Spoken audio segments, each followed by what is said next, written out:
무주택자분들은요 항상 보면 거꾸로 움직이더라. 공포 분위기에 사는 것들을 연습을 좀 해야 된다라고 말씀을 드리고 싶고, 공포 분위기 때 집값이 떨어졌을 때 지구가 멸망하지 않는 한 정부는 이것을 살리기 위해서 노력할 거기 때문에 그때 그 공포 분위기를 극복하는 과정을 겪으면 본인이 점프를 할 수 있는 과정이 만들어지더라.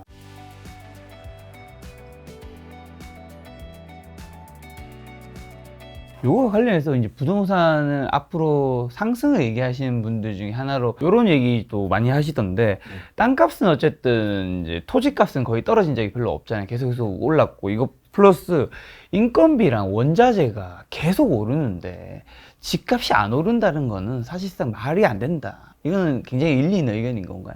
네, 일리가 있다고 보죠. 제가 처음에 부동산 투자를 했던 90년대 후반, 서울은 아니었고요. 일기 신도시에 있는 아파트가 24평형이 1억대였어요. 근데 지금 4억 정도, 5억 정도 기본적으로 하는 것 같거든요. 최소한 그 지역이. 그러면 그 부분들이 결국 인플레이션의 효과잖아요.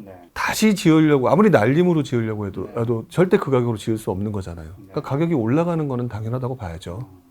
이제 이렇게 이제 이야기하면 댓글에 달린 것 중에 하나가 집값이 오르는 거 원하지 않는 분이 의견일 수도 있을 것 같긴 한데, 집값이 가격부터 치니까 영원히 이렇게 오르는 게 말이 되냐, 너무 비싸서 살 수 없다, 이런 의견도 같이 종종 좀 달리긴 하더라고요. 근데 어떤 분은 이제 또 이렇게 뭐 인건비랑 원자재값 얘기하시면 항상 하신 말씀은 짜장면 값이 한 번에 내려간 적이 있냐, 이건 어쩔 수 없이 오를 수밖에, 과연 얼마나 올랐냐에 따라서 이게 버블이 있냐, 그때는 사면 안 되고 이런 거지, 안타깝지만 오를 수밖에 없다 이거는. 그러니까 저희가 살고 있는 사회를 좀 무시하는 거라고 봐요. 그러니까 그 마음을 알겠어요. 왜냐면 저 역시도 20대 초반에는 집값이 너무 비쌌거든요. 아마득하죠, 진짜 너무. 네, 비쌌어. 20대 초반의 입장을 생각해 보게 되면, 근데 나중에 느낀 거는 집값은 한 번도 젊은이들한테 싼 적이 없었다라고 얘기를 하거든요. 근데 제일 중요한 건 그거 같아요. 우리가 살고 있는 사회가 자본주의 사회고, 자본주의 사회는 경제 성장을 바탕으로 하는데, 경제 성장이라고 하는 부분은 결국 화폐가 돌아가는 거와 인플레이션을 먹고 자라는 건데, 이것들을 무시한다? 그러면서 내 입장에서 그러면 자본주의가 아니고 새로운 주의를 만들어야죠, 본인이. 너무 그거는 저는 수동적인 입장이라고 보여지고요. 그것들을 가지고 과도하냐 과도하지 않냐에 대한 논쟁은 맞는 것 같아요.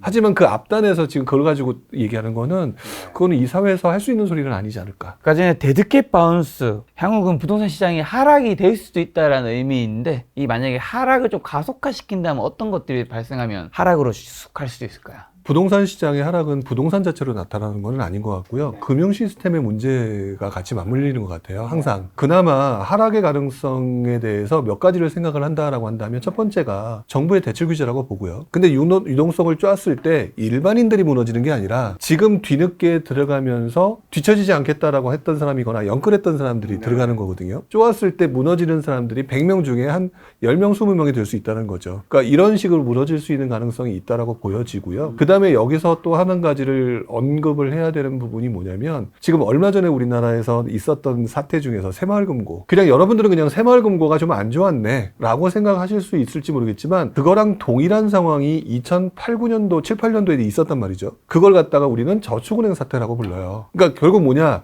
저축은행도 그랬고 새마을금고도 그랬고, 대출 PF라든지 이런 것들을, 그러니까 수익을 극대화하기 위해서 굉장히 많이 집중해서 했었던 거고, 시장이 꺾이면서 금융 그 기관 자체가 흔들리는 상황이 만들어진 거잖아요. 또 동일하게 상황을 또 이어나가게 되면 우리가 흔히 말하는 서브프라임 모기지라고 얘기했던 2008년 금융위기 있잖아요. 그것도 결국 금융 시스템의 그 리먼 브라더스뿐만 아니라 그 무너지고 난 다음에 다 옆에 있는 기관들이 무너지는 그런 상황이 만들어졌던 거잖아요. 마찬가지로 지금 현재 새마을금고 사태, 그다음에 이름이 갑자기 생각나지 않지만 미국의 그 어떤 그 얼마 전에 그 은행 부실 사태처럼 그런 것들이 영향을 미칠 수 있는 소지가 되게 높지 않을까. 그러니까 저는 부동산 시장이 무너진다라고 하게 되면 부동산이 그냥 무너지는 게 아니라, 첫 번째로는 우리나라의 정부 쪽에서 있는 유동성 규제, 그다음에 금융기관과 같은 시스템들이 갑자기 무너지게 되면서 막 회수하려고 하겠죠. 그랬을 때는 멀쩡한 사람들도 회수당하는 상황이 만들어지거든요. 그게 가장 큰 문제다. 그리고 눈에 보이지 않는 그런 문제들이 저 같은 경우는 경우는 제가 그때 2008년도에 금융기관에서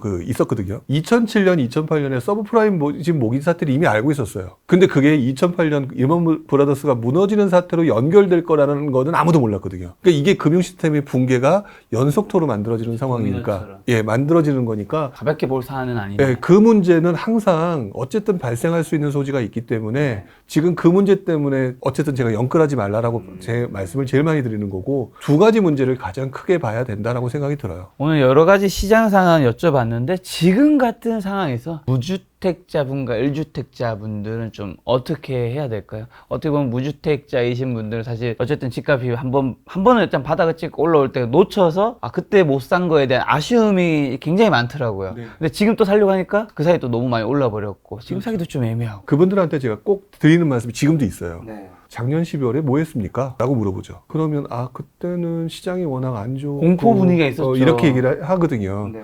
그게 계속 반복됩니다. 그러니까 결국 문제는 무주택자들이 어떻게 할 거냐라고 얘기하는 행위에 대해서 집중할 게 아니라 무주택자이신 분들은 항상 어떻게 보면 아직 집을 못 산 약자거든요. 약자가 살 수 있는 방법은 이 공포 분위기를 넘어서야 된다고 보거든요. 이 부동산 가격뿐만 아니라 주식 가격도 그렇겠지만 그냥 과열됐다가 갑자기 무너지면 또 공포 분위기가 왔다가 이러면서 가격이 오르락내리락 하면서 장기 우상향인 거잖아요. 물론 지금 올랐으니까 또 못 사겠죠. 이럴 때 많은 분들이 뭘 하냐면 분양가가 막 올라가고 있는 거에 로또 천왕처럼 막 몰려가시는 경우가 많아요. 근데 저는 그거는 지금 개인적으로 반대하는 입장이고, 가능성이 없고 가격이 올라가고 있는, 가격을 높이고 있는 것들 들어가지 말고 차라리 그러려면 기다려라. 왜? 시장은 계속 오름과 내림이 반복되는 상황이기 때문에 내리는 가운데서 들어가야 된다. 그리고 그 공포 분위기를 넘어서야 된다고 말씀드리거든요. 제가 항상 무주택자들은 집을 사야 된다고 얘기하는 입장이고, 그렇기 때문에 상승장 때 또 욕먹었고 하락장 때도 욕먹었어요. 상승장 때 이렇게 비싼데 왜 사라고 하느냐, 떨어지는데 왜 사라고 하느냐. 근데 지금에 와서는 제가 뭐라고 말씀을 드리고 싶으냐면, 무주택자분들은요 항상 보면 거꾸로 움직이더라. 그렇기 때문에 여러분들이 공포 분위기에 사는 것들을 연습을 좀 해야 된다라고 말씀을 드리고 싶고, 지금 부담스러우시면 안 사도 돼요. 근데 한 가지는 기억하고 오셔야 될 것 같아요. 무조건 공포 분위기 때 집값이 떨어졌을 때 지구가 멸망하지 않는 한 정부는 이것을 살리기 위해서 노력할 거기 때문에 그때 그 공포 분위기를 극복하는 과정을 겪으면 본인이 점프를 할 수 있는 과정이 만들어지더라. 그럼 그 무주택자분들을 위한 제가 추가 질문 하나만 드리면, 이제 집값이 버블일 때보다는 그래도 어쨌든 공포일 때 사는 걸 더 추천하시는 건데, 이게 공포라는 게 어쨌든 예를 들면 뭐 이렇게 높낮이게 이렇게 내 떨어져 있어요. 이 시점이라는 게 가장 밑일 때는 좋지만 사실 뭐 정확한 건 없겠지만 그래도 가장 공포이고 요때 사면 그래도 조금 이 구간이 밑에일 확률이 높다. 언제쯤일 로 말할 수 있을까요? 죽었다 그래도 못 맞춘다. 그 공포 분위기에서 샀을 때가 장기적으로는 항상 이득된다라는 것들을 경험으로 느껴야 된다라고 항상 말씀을 드려요. 20여 년간을 투자도 하고 모두 해봤는데 완벽한 상황은 한 번도 없었어요. 그 와중에도 좀 삐끗도 해보고 모두 했던 거기 때문에 그 무주택자이신 분들은 그 공포가 아니라는 걸 느꼈을 때 갖는 그 감정, 그게 나중에 투자할 때 엄청난 무기가 되거든요. 그렇기 때문에 저는 무주택자분들은 지금 안 사도 좋은데 너무 많이 올랐으니까 그러면 또 시장 분위기 안 좋아서 충분히 살 수 있다. 근데 또 그때 가서 재지 마라. 뭐 어쨌든 그때 공포 분위기에 사더라도 그 상황에서는 어쨌든 본인이 살 수 있는 선에서는 제일 좋은 입지에 사는 게 맞는 선택인 거겠죠? 저도 처음에는 되게 나름대로 머리 굴리고 샀었는데요. 나중에는 그게 최악이더라고요. 근데 그 경험이 나중에는 훨씬 더 좋은 가장 최선의 선택이 나오게 되는 거를 경험하고 난 다음부터는 일단 여러분이 경험하시는 수밖에 없다라고 말씀을 드리고요. 무주택자분들은 지금이 부담스럽다면 안 사도 좋으신데 절대 잊지 마라. 앞으로 또 분명히 공포 분위기가 온다. 그럴 때 누군가는 또 던질 것이고 그 물건을 사는 연습들을 계속 반복해서 해라.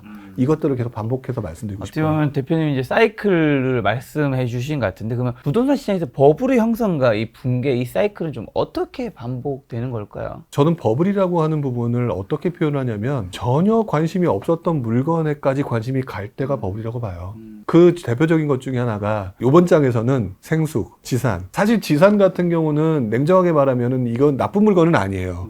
원래 이게 수익형으로 월세 받는 물건이 분양권 투자로 바뀌었던 물건이거든요. 그런 식으로는 어느 누구도 쳐다보지도 않았던 물건들이 돈 벌겠다고 사람들이 몰려드는 그 상황이 되는 거가 버블이라고 보거든요. 그리고 그 버블이 되면은 항상 머지않은 시기에 몰려 들어갔던 사람들의 욕심이 어느 정도 꺼져가거나 또는 이것들을 이제 매도하면서 수익을 회수하려는 시점에 과도한 물량이 쏟아지면서 가격이 떨어지는 걸 워낙 많이 봤었어요. 그 부분 때문에 버블을 보는 가장 좋은 방법이라고 생각이 들어요. 그리고 공시지가 1억도 그랬죠.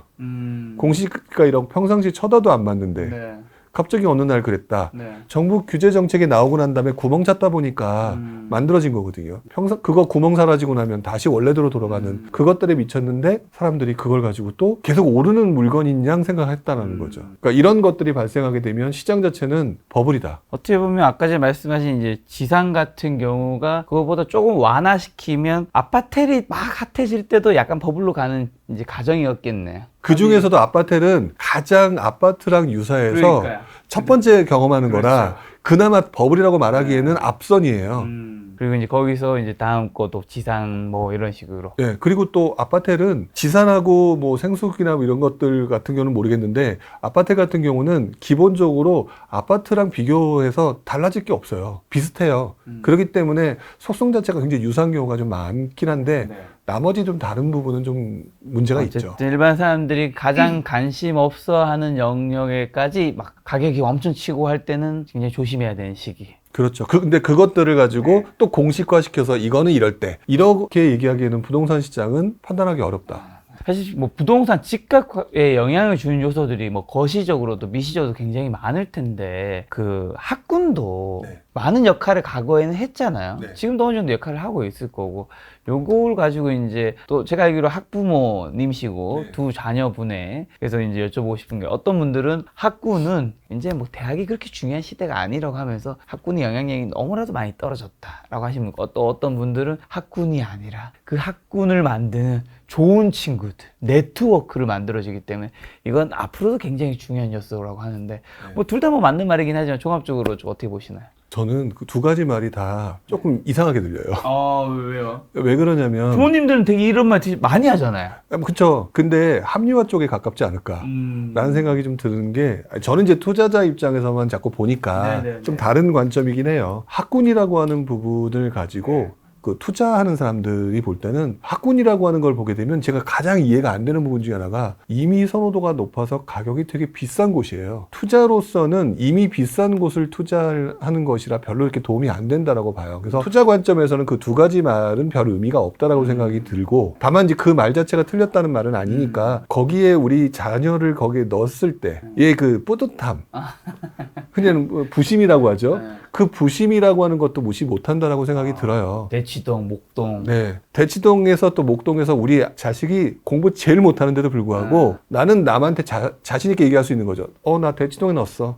나 목동에 넣었어. 약간 부심으로 충분히 활용할 수 있다고 나머지 보거든요. 하나가 중계동이었나요? 어디였죠? 뭐 예중계동 있고 또 평촌학군도 있잖아요. 그렇기 때문에 부심으로 충분히 활용할 수 있는 부분이라 학군이 없어지기는 어렵다고 봐요. 다만 투자 관점에서 보면은 학군에 너무 연연하지 말고 그 학군도 가격이 떨어졌을 때 들어가는 그게 제일 좋은 거겠죠. 아마도 가격이 더 중요하다 말씀해 주신 것 같은데 대표님이 아무래도 부동산 또 투자자이시니까 뉴스 뭐 영상 이런 것들 뭐 늘 이제 많이 보실 것 같은데 마지막으로 지금 부동산 시장과 관련해서도 엄청난 뉴스라든가 뭐 신문 기사 많이 나올 텐데 우리가 속지 말아야 되거나 아니면 오해하면 안 된다 그런 거 한 번만 딱 주의사항 주신다면요. 저는 부동산 기사를 보실 때 매일매일 열심히 보시는 분들이 있거든요. 전 그렇게 안 보셨으면 좋겠다는 말씀을 드리고 싶어요. 왜 그러냐면 최근 역전세란이라는 기사가 5월, 6월 달 요때 급증해서 늘어났다. 맞아.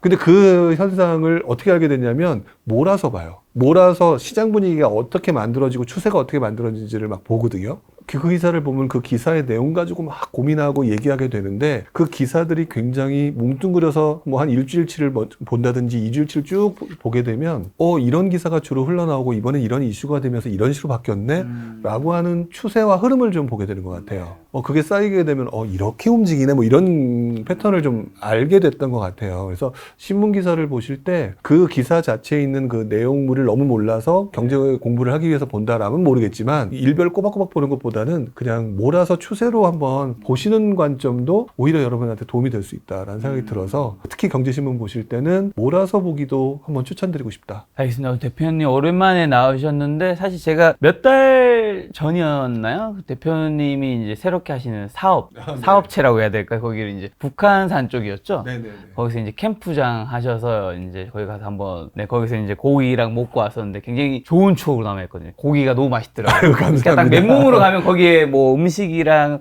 그냥 모든 것 과자랑 뭐 모든 걸 살 수 있었는데 한번 PR 한번 해주세요. 아, PR이요? 네. 아이고, 또 이런 자리에서. 캠핑장을 가고 싶은데 짐이 너무 많다. 네. 뭐 이런 분들이 많다라는 것들을 어느 때 느끼고 그것들을 이용해서 좀 만드는 걸 생각을 했었어요. 네. 그래서 그걸 가지고 여러분들이 한 3시간 단위로 맨몸으로 왔다가 카드만 들고 와서 할 수 있는 그런 것들을 만들었으니까 여러분들도 혹시 궁금하신 부분이 있다면 은평구에 있거든요. 네. 북한산 둘레 네이버에서 캠프. 뭐라 검색하면 되죠? 북한산 둘레 캠프라고 있으니까 네. 한 번쯤 오셔서 체험하시는 것도 힐링이 되지 않을까라는 생각을 해봅니다. 알겠습니다. 여러분 제가 이런 거 말씀드린 이유는 제가 한번 갔었는데 굉장히 좋은 추억으로 남아있었고 플러스로 고기가 되게 맛있더라고요. 아유, 감사합니다. 소랑 뭐 돼지랑 여러 종류가 있는데 어쨌든 우리가 시간 내서 거기까지 갔는데 네. 맛없는 고기를 먹고 싶은 건 아니잖아요. 그렇죠. 적당한 가격에 되게 맛있는 고기를 먹을 수 있어서 되게 좋았고 제가 이거는 댓글로 남겨놓겠습니다. 혹시나 관심 있으신 분들 가셔서 김작가 TV 보고 왔다고 하면 사장님께서 서비스는 조금 주실 겁니다.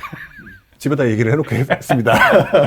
알겠습니다. 오늘 만난 손님은 부령 신영관 대표님이었습니다. 지금까지 소중한 시간 함께 해주셔서 정말 감사합니다. 오늘도 김 작가였습니다. 고생 많으셨습니다. 네, 고맙습니다.